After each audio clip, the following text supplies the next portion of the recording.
میرے آقا صلی اللہ تعالی علیہ وسلم نے ارشاد فرمایا میرے صحابی 3 کام تم کر لیا کرو تیرے گھر میں خیر و برکت کی میں ضمانت یہ دیتا ہوں۔ صحابہ کرام علیہم رضوان ارشاد فرماتے ہیں ہم نے اس صحابی کو بڑا تنگ دست دیکھا، قرض کے بوجھ کے نیچے بھی دبا دیکھا، لیکن جب اس نے سرکار صلی اللہ علیہ وسلم کے بتلائے ہوئے نسخے پر عمل شروع کر دیا تو رب تعالیٰ نے اتنا نوازا کہ اب وہ مدینہ شریف کی گلیوں میں جھولیاں بھر بھر کے خیرات کرتا تھا، دولت ختم نہیں ہوتی۔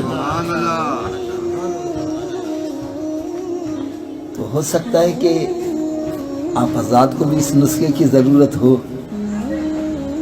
اور آپ سوچ بھی رہے ہیں یار یہ پتہ نہیں کتنا مشکل مسئلہ ہوگا، کتنا مشکل نسخہ ہوگا جس سے بندے کا معاشی مسئلہ حل ہو جائے۔ تو آؤ وہ 3 کام کون کون سے ہیں۔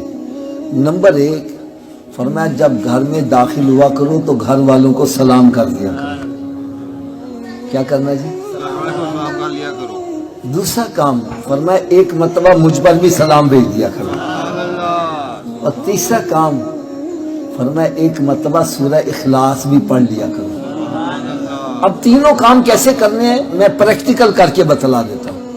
یوں سمجھیں جیسے میں گھر میں داخل ہوا ہوں اونچی آواز سے کہہ دوں السلام علیکم، گھر میں اگر کوئی بھی نہیں تو خالی گھر کو سلام کر دو، اور پھر آہستہ سے کہہ لوں الصلاۃ والسلام علیکہ یا رسول اللہ وعلی آلک واصحابک یا حبیب اللہ۔